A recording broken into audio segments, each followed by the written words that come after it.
И в края на емисията една необичайна история. Ще ви запознаем с едно от малкото прасета, които тези празници ще е щастливо.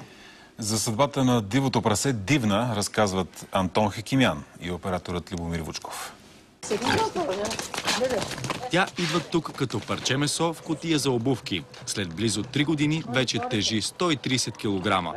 Дивна е любимото прасе на цялото село Черниче и вече втора година оцелява след коледно-новогодишните празници. Така съм се влюбили в него, че повече не можат. То не е член на семейство, като някой дете, малко бебе. И я хранихме с хумана. Да, за това е интересното. С мляко сте... Викаме, ще е по-ефтино, ако я храним с мътеница, обаче въобще не иска да. Целуват се. Те са голяма любов, тя него го обича много и без него в двора не стои. Любимата игра на Дивна е борбата с найлона.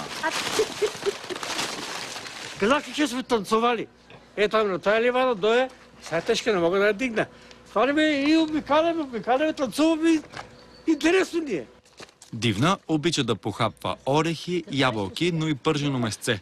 Последното обаче отпада от менюто и след като преди седмица в съседната кочина са заклали питомния и събрат. Суджук правихме от другото прасе, пържен. Въобще не иска, що го надуши и веднага го махна. Дивна, чака ли я нож? Не. Дивничка. За BTV новините Антон Хекимян.